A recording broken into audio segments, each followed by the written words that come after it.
الرجیم بسم اللہ الرحمن الرحیم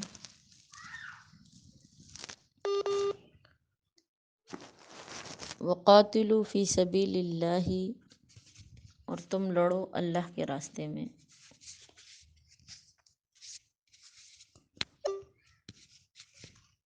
الذین یقاتلونکم، ان لوگوں سے جو تم سے لڑائی کریں، ولا تعتدوا، اور زیادتی نہ کرو۔ ان اللہ لا یحب المعتدین، بے شک اللہ رب العزت دوست نہیں رکھتا حد سے بڑھنے والے کو۔ تم لڑو اللہ کی راہ میں ان لوگوں سے جو تم سے لڑیں، یعنی عورتوں اور بچوں اور بہت بوڑھوں کو قتل نہ کرو۔ آیت کا شان نزول اس طرح بیان کیا جاتا ہے، آپ صلی اللہ علیہ وسلم جب کہیں لشکر بھیجتے تھے تو بطور وصیت فرماتے تھے کہ اللہ کے نام پر اللہ کی راہ میں غزوہ کرو، جو اللہ کے ساتھ کفر کرتے ہیں ان سے قتال کرو، قتال میں حد سے مت تجاوز کرو، بد عہدی نہ کرو، عورتوں اور بچوں اور بوڑھوں کو قتل نہ کرو۔ اسی طرح ایک اور حدیث میں بھی ہے کہ آپ صلی اللہ علیہ وسلم نے فرمایا کہ مسلح نہ کرو، یعنی بچوں کو قتل نہ کرو۔ آپ صلی اللہ علیہ وسلم نے بچوں اور عورتوں کے قتل سے منع فرمایا۔ تو حکم دیا گیا ہے کہ وَلَا تَعْتَدُوا، یعنی ان کو قتل کر کے تم زیادتی نہ کرو۔ ان اللہ لا يحب المعتدین، اس لیے کہ اللہ پاک جو ہے وہ پسند نہیں کرتے ہیں حد سے بڑھنے والوں کو۔ وَاقْتُلُوهُمْ حَيْثُ ثَقِفْتُمُوهُمْ، اور تم مار ڈالو انہیں جہاں کہیں بھی تم انہیں پاؤ۔ وَأَخْرِجُوهُمْ مِنْ حَيْثُ أَخْرَجُوكُمْ، اور نکال دو ان کو جہاں سے انہوں نے تمہیں نکالا ہے۔ تو یہ فتح مکہ کے دن ان لوگوں کے ساتھ کیا گیا جو مسلمان نہ ہوئے تھے۔ وَالْفِتْنَةُ أَشَدُّ مِنَ الْقَتْلِ، اور فساد جو ہے یہ قتل سے بڑھ کر ہے۔ فتنے سے مراد یہاں پر خدا کا انکار کرنا، کفر مراد ہے، یا پھر اس سے مراد شرک ہے، یا پھر مسلمانوں کو مسجد حرام سے روکنا ہے۔ یعنی اللہ کے نزدیک سب سے بڑا گناہ جو ہے وہ شرک ہے۔ اللہ کے نزدیک سب سے بڑا گناہ مسلمانوں کو قتل کرنا ہے، اور اللہ کے نزدیک سب سے بڑا گناہ اللہ کے حرم میں لوگوں کو داخل ہونے سے روکنا ہے، جیسے انہی مشرکین نے آپ صلی اللہ علیہ وسلم اور صحابہ کو عمرہ کرنے سے روکا تھا۔ وَلَا تُقَاتِلُوهُمْ عِنْدَ الْمَسْجِدِ الْحَرَامِ، اور نہ لڑو ان سے مسجد حرام کے پاس، یعنی حرم کے پاس، حَتَّى يُقَاتِلُوكُمْ فِيهِ، جب تک نہ لڑے وہ تم سے اس جگہ پر۔ فَإِنْ قَاتَلُوكُمْ، پس اگر وہ لڑے تم سے، فَاقْتُلُوهُمْ، تو تم قتل کرو ان کو۔ یعنی حرم میں اگر وہ قتال شروع کر دے تو تم بھی ان سے وہیں پہ لڑو۔ ویسے تو حدود حرم کے اندر لڑنا کسی کے لیے بھی جائز نہیں ہے، لیکن آپ صلی اللہ علیہ وسلم کے لیے کچھ ٹائم کے لیے اللہ پاک نے آپ کو اجازت دی تھی۔ حضرت عبداللہ بن عباس رضی اللہ تعالیٰ عنہ اور حضرت ابو ہریرہ رضی اللہ تعالیٰ عنہ کی روایت ہے، فرماتے ہیں کہ آپ صلی اللہ علیہ وسلم نے فتح مکہ کے روز فرمایا کہ اس شہر کو اللہ رب العزت نے آسمان اور زمین کے پیدائش کے دن سے باحرمت کیا ہے، اور قیامت تک اللہ کا حرم کردہ حرام رہے گا۔ مجھ سے پہلے کسی کو اس میں قتل و قتال کی اجازت نہ تھی، اور میرے لیے دن کی ایک ساعت میں صرف یہ یعنی یہاں پر لڑنا حلال ہوا، اس کے بعد بدستور قیامت تک یہ حرام ہوگا۔ یہاں کی گھاس کو کاٹنا بھی جائز نہیں، یہاں سے شکار بگانا بھی جائز نہیں۔ یہاں پر اگر کوئی چیز گری ہوئی پڑی ہوئی ہو تو اس کو اٹھانا بھی جائز نہیں۔ ہاں اگر اس نیت سے اٹھائے کہ مطلب جس کی ہے اس تک پہنچائے تو پھر جائز ہے، ورنہ نہیں۔ کذالک جزاء الکافرین، یہی سزا ہے کافروں کا۔ فإن انتہوا، پھر اگر وہ باز آ جائے، فإن اللہ غفور رحیم، تو بے شک وہ رب جو ہے وہ معاف کرنے والا ہے اور رحم کرنے والا ہے۔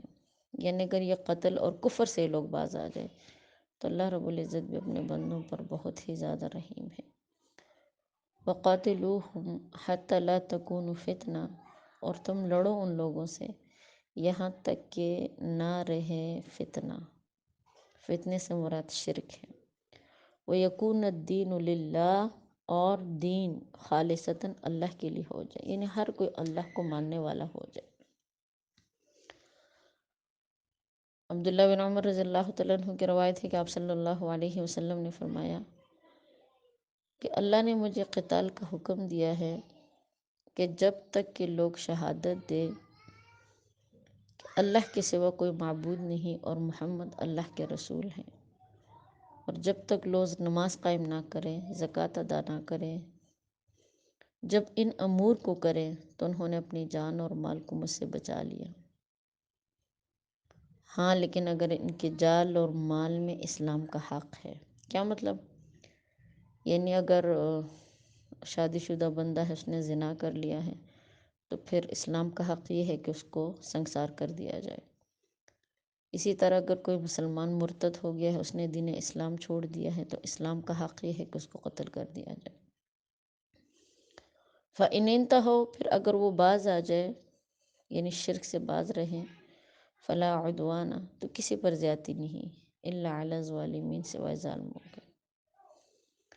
شہر الحرام بشہر الحرام، حرمت کا مہینہ بدلے میں ہے حرمت کے مہینے میں۔ والحرمات قصاص، اور حرمت کی چیزوں میں برابری سرابری لازم ہے۔ اشہر حرم سے مراد ذی قعدہ ہے، جس میں مکہ میں گئے اور عمرہ ادا کیا۔ الشہر الحرام بشہر الحرام، اب یہ جو دوسرا لفظ ہے نا بشہر الحرام، اس سے مراد 6 ذی قعدہ ہے کہ جس میں مشرکین نے آپ صلی اللہ علیہ وسلم کو روک لیا۔ مطلب یہ ہے کہ حرمت کی چیز میں برابری جاری ہوتی ہے، اور بعض نے یہ کہا ہے، بعض مفسرین نے، کہ آئندہ سال جب آپ صلی اللہ علیہ وسلم عمرے کے لیے تشریف لے کر گئے تو مسلمانوں کو یہ خوف ہوا کہ ایسا نہ ہو کہ مشرکین اپنا عہد پورا نہ کریں اور گزشتہ سال کی طرح ہمیں پھر بیت اللہ میں جانے سے روک دیں۔ اور ظاہری بات ہے آپ صلی اللہ علیہ وسلم دوبارہ ابھی ذی قعدہ جو ہے یہ بھی اشہر حرم میں شامل ہیں، تو حرم کے یعنی حرمت والے مہینوں میں قتل و قتال تو جائز نہیں ہے۔ تو پھر اس صورت پر اللہ پاک نے آیت نازل کر کے ان کو بتا دیا کہ مسلمانوں، اگر مشرکین ماہ حرام کے حرمت کی پرواہ نہ کرے، تم سے قتال کرے، تو تم بھی قتال کرو، کیونکہ یہ ان کی کرتوتوں کا بدلہ ہے۔ اشہر حرم 4 مہینے ہیں، اس کے اندر ممانعت تھی پہلے وقت میں جنگ کرنے کی، لیکن اب یہ ممانعت جو ہے یہ ختم ہو چکی ہے۔ اس کا پورا واقعہ میں آپ کو بتا دیتی ہوں۔ یہ جو بھی لائن پہ آئی ہے اپنی لائن کو میوٹ کرے۔ حضرت مقداد بن اسود رضی اللہ تعالیٰ عنہ سے روایت ہے، انہوں نے آپ صلی اللہ علیہ وسلم کی خدمت اقدس میں عرض کیا کہ یا رسول اللہ صلی اللہ علیہ وسلم، اگر میری کسی کافر سے مطلب لڑائی ہو جائے، پھر وہ میرے ایک ہاتھ پر تلوار مار کر اس کو کاٹ ڈالے اور پھر کسی درخت کی آڑ میں مجھ سے بچ جائے،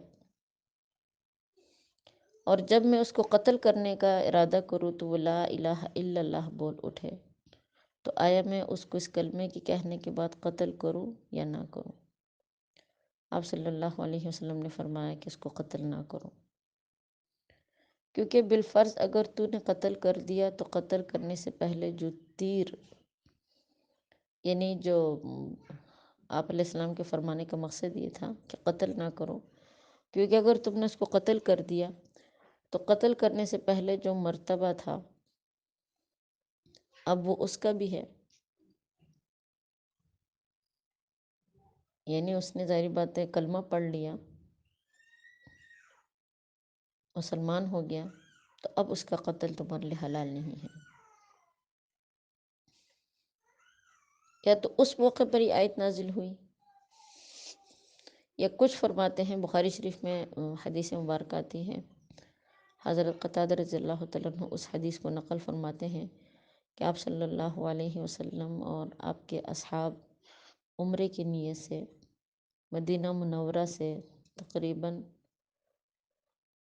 6 ذی القعدہ میں مطلب روانہ ہوئے، اپنے ساتھ قربانی کے جانور بھی لے کر گئے۔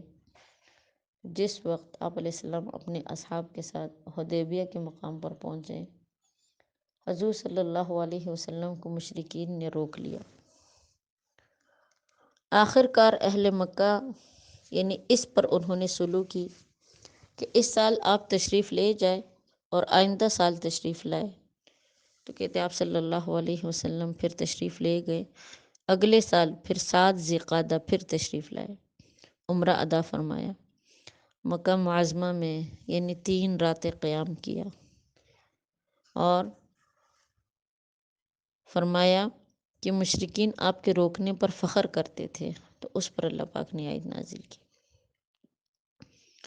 کہ شہر الحرام بشہر الحرام، کہ حرمت کے مہینے بدلے حرمت کے مہینے ہیں، والحرمات قصاص، اور حرمت میں بھی تم بدلہ لے سکتے ہو اگر وہ مطلب تمہیں مارنے کی کوشش کرے، لیکن فمن اعتدی علیکم، جو زیادتی کرے گا تم پر، فاعتدوا علیہ، تم بھی اس پر زیادتی کرو، لیکن بمثلی، اتنی ہی زیادتی کرو، ما اعتدی علیکم، جتنی انہوں نے تمہارے ساتھ کی۔ واتقوا اللہ، اللہ سے ڈرتے رہو، یعنی جس چیز کی اللہ نے اجازت نہیں دی اس میں اللہ سے ڈرو۔ وَاعْلَمُوا، تم جان لو، ان اللہ مع المتقین، بے شک رب کریم جو ہے وہ متقین یعنی پرہیزگاروں کے ساتھ ہے۔ وَأَنفِقُوا فِي سَبِيلِ اللَّهِ، خرچ کرو اللہ کے راستے میں، وَلَا تُلْقُوا بِأَيْدِيكُمْ، نہ تم ڈالو اپنے ہاتھوں کو، إِلَى التَّهْلُكَةِ، ہلاکت کی طرف۔ فی سبیل اللہ سے مراد جہاد ہے، یعنی تم اللہ کے راستے میں یعنی جہاد میں تم خرچ کرو۔ حضرت حذیفہ رضی اللہ تعالیٰ عنہ کی روایت ہے کہ جو آیت میں ہے کہ وہ انفقو، یہ جہاد کے اندر خرچ کرنے کے بارے میں یہ آیت نازل ہوئی۔ حضرت ابو ایوب انصاری رضی اللہ تعالیٰ عنہ بیان فرماتے ہیں کہ یہ آیت انصار کے بارے میں نازل ہوئی۔ اصل میں اس کا واقعہ کچھ اس طرح پیش آیا تھا کہ جب اللہ رب العزت نے اسلام کو غلبہ دیا اور اسلام کے مددگار بکثرت ہو گئے، تو فرماتے ہیں کہ ہم میں سے بعض لوگوں نے ایک دوسرے سے سرگوشی کی کہ اب تو اللہ تعالیٰ نے اسلام کو غلبہ دے دیا ہے، یعنی جہاد کی ضرورت نہیں، اور اس زمانے قتال میں ہمارے بہت سے مال جو برباد اور تباہ ہو گئے ہیں، آؤ ان کا کچھ تدارک کرے، یعنی ان کی دیکھ بھال کرے۔ تو کہتے اس کے رد میں اللہ پاک نے آیت نازل فرمائی کہ مسلمانوں اب بھی تم اللہ کے راستے میں خرچ کرو، یا پھر مطلب یہ ہے کہ مسلمانوں اگر تم جہاد چھوڑ بیٹھو گے تو تمہارا دشمن تم پر غالب آ جائے گا اور تم ہلاک ہو جاؤ گے۔ اس آیت کے نزول کے بعد ابو ایوب انصاری رضی اللہ تعالیٰ عنہ ہمیشہ اللہ کے راہ میں جہاد کرتے رہے، یہاں تک کہ شہید ہوئے۔ قسطنطنیہ کے شہر میں وہ مدفون ہوئے۔ اسی طرح پھر آپ صلی اللہ علیہ وسلم نے فرمایا کہ جو شخص مر گیا، یعنی جہاد کی فضیلت ثابت ہوتی ہے، اور اس نے نہ تو زندگی میں کبھی جہاد کیا، نہ کبھی جہاد کی محبت اپنے دل میں اس نے پیدا کیا، تو فرمایا کہ وہ نفاق کی ایک شاخ لے کر مرا۔ وَأَحْسِنُوا إِنَّ اللَّهَ يُحِبُّ الْمُحْسِنِينَ، اور نیکی کرو، احسان کرو، بے شک وہ رب جو ہے وہ محسنین کو پسند فرماتا ہے۔ محسنین سے کون مراد ہے؟ تو اس کا ذکر پہلے بھی کئی دفعہ آ چکا ہے، انشاءاللہ دوبارہ بھی بات کو واضح کرتی ہوں۔ دیکھیں، حدیث جبریل میں احسان کی جو تشریح کی گئی ہے وہ کچھ اس طرح کی گئی ہے کہ حضرت جبرائیل علیہ السلام انسانی شکل میں صحابہ کا مجمع آپ صلی اللہ علیہ وسلم کے سامنے، آپ صلی اللہ علیہ وسلم کے سامنے حضرت جبرائیل علیہ السلام انسانی شکل میں آئے، اور انہوں نے آپ صلی اللہ علیہ وسلم سے اور بھی کچھ سوالات کیے، لیکن انہی سوالات میں سے ایک سوال یہ تھا کہ مل احسان یا محمد صلی اللہ علیہ وسلم، اے اللہ کے رسول، احسان کس کو کہتے ہیں؟ آپ صلی اللہ علیہ وسلم نے جواب دیا، قال النبی صلی اللہ علیہ وسلم، اللہ کے حبیب نے فرمایا، ان تعبد اللہ کأنہ تراہ فإن لم تکن تراہ فإنہ یراک، کہ تم اللہ کی عبادت اس طریقے سے کرو گویا کہ اس رب کو تم دیکھ رہے ہو۔ اگر تم یہ کیفیت اپنا نہ سکو تو کم سے کم اپنے دل میں یہ خیال ضرور لے کر آؤ کہ وہ رب تمہیں دیکھ رہا ہے۔ یہ ہے احسان۔ اسی چیز کا حکم دیکھے اللہ رب العزت نے ہمیں قرآن میں دیا ہے، فرمایا وَأَحْسِنُوا، امر ہے، امر کا صیغہ ہے۔ امر گرامر ہی کا ایک لفظ ہوتا ہے، یعنی ایسے الفاظ کہ جن الفاظ میں رب کریم نے ہمیں حکم دیا ہوتا ہے۔ تو اللہ پاک نے ہمیں احسان کی کیفیت کو اپنانے کا حکم دیا ہے۔ اس کیفیت کو اپنانا ہر مسلمان مرد اور عورت پر واجب ہے، عبادات کی حالت میں، ٹھیک ہے نا؟ عبادات کی حالت میں اس کیفیت کو اپنانا تو ہمارے ذمہ لازم ہے۔ عبادات سے ہٹ کر بھی اس کیفیت کو اپنانا گناہوں سے بچنے کا ذریعہ ہے۔ اگر ہم عبادت کی حالت میں نہیں بھی ہیں، یعنی ہم نماز کی یا تلاوت کی یا روزے کی یا مطلب کسی حالت میں نہیں بھی ہے، تب بھی اگر یہ تصور ہمارے دل اور دماغ میں بیٹھ جائے تو یقین جانیے دنیا کی زندگی جو ہے نا، یہ انسان کو جنت محسوس ہوتی ہے۔ ہر وقت اللہ کا استحضار، یہ اللہ کی ایک بہت بڑی نعمت ہوتی ہے۔ اللہ پاک ہم سب کو یہ نعمت نصیب فرمائے۔ خیر، یہ استحضار جو ہے، اللہ کا دھیان ہر وقت، یہ ایک مشکل ترین کام ہے۔ مولانا اشرف علی تھانوی صاحب فرماتے ہیں، جو وقت کے مجدد ہیں، فرماتے ہیں کہ میں نے علم دین کو حاصل کرنے میں 8 سال لگائے ہیں، لیکن ان چیزوں پر عمل کرنا، اللہ کا دھیان جو نصیب ہوتا ہے، یعنی اللہ کا دھیان جس کی بات میں یہاں پر کر رہی ہوں، احسان کی کیفیت اپنانا، اس چیز کو حاصل کرنے میں مجھے 30 سال لگے ہیں۔ علم تو حاصل کیا ہے 8 سال میں، لیکن اللہ کا استحضار انہوں نے 30 سال میں جا کے حاصل کیا، 30 سال اس پر لگے ہیں۔ تو دیکھیں میری بہنوں، یہ پوری زندگی کا مجاہدہ ہوتا ہے۔ ہمارے ساتھ ویسی شیطان اور نفس اس طرح ہے کہ جب بھی ہم اللہ اکبر کہہ کے نیت باندھتے ہیں تو معاملہ اس کے برعکس ہو جاتا ہے، کہ یعنی جتنا اللہ کی طرف ہمیں دھیان دینا چاہیے تو بس پوری نماز میں ہمیں سوچے، یا تو گھر کی آتی ہے یا بچوں کی آتی ہے یا جو بھی ہماری مصروفیات ہوتی ہے اس کی سوچ آتی ہے۔ ویسے ہم فارغ بیٹھے رہے ہیں تو شاید اتنی سوچیں نہیں آتی، لیکن جیسے ہی ہم نیت باندھتے ہیں نماز کے لیے تو شیطان ادھر ادھر کی تمام سوچیں ہمارے دل اور دماغ میں ڈالتا ہے۔ کبھی بھی شیطان نہیں چاہتا کہ ہمارا دھیان اللہ کی طرف ہو، اور ہم خود بھی کوشش نہیں کرتے۔ حالانکہ قرآن نے ہمیں حکم دیا ہے، دیکھیں اس قرآن کو پڑھنے کا مقصد کیا ہے، اس پر عمل کرنا، سمجھنا۔ تو رب کریم نے حکم دیا ہے اس آیت میں کہ وَأَحْسِنُوا، اے مسلمانوں، احسان کی کیفیت اپناؤ، اللہ کا دھیان یہ تم اپناؤ۔ اس لیے کہ دیکھیے بہت خوبصورت الفاظ ہیں، ان اللہ یحب المحسنین، جو شخص یہ کیفیت اپناتا ہے رب کریم اس کے ساتھ محبت فرماتے ہیں، اللہ پاک کی محبت ہوتی ہے اس کے ساتھ۔ حدیث مبارکہ آپ نے سنی ہوگی کہ آپ صلی اللہ علیہ وسلم نے فرمایا کہ حدیث قدسی ہے کہ اللہ پاک فرماتے ہیں کہ اگر انسان میرا ذکر مجمع میں کرتا ہے تو میں اس سے بڑھ کر بہترین مجمع میں اس کا ذکر کرتا ہوں، یعنی فرشتوں کے مجمع میں۔ اور اگر انسان تنہائی میں مجھے یاد کرتا ہے تو میں بھی تنہائی میں اس کو یاد کرتا ہوں۔ اگر انسان ایک قدم چل کر میری طرف آتا ہے تو میں 10 قدم آگے بڑھ کے جاتا ہوں۔ اگر بندہ دوڑ کے میری طرف آتا ہے، یعنی چل کر میری طرف آتا ہے، تو میں دوڑ کر اس کی طرف آتا ہوں۔ اور اگر انسان پوری زندگی اسی چیز کی کوشش کرتا ہے تو رب کریم فرماتا ہے کہ اس انسان کی آنکھیں میں بن جاتا ہوں، اس کے کان میں بن جاتا ہوں، اس کی یعنی کلام کو میں بن جاتا ہوں۔ کیا مطلب؟ یعنی وہ شخص آنکھوں کے گناہ سے، زبان کے گناہ سے، کانوں کے زبان سے، ہاتھوں کے زبان سے گناہ سے اور پاؤں کے گناہوں سے انسان کیا ہو جاتا ہے؟ محفوظ ہو جاتا ہے۔ اور یہ بندہ کب ہوتا ہے؟ جب ہم احسان کی کیفیت اپناتے ہیں،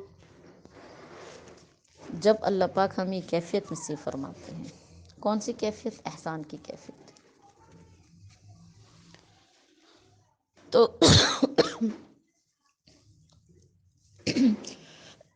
یہاں پر یہی حکم ہے،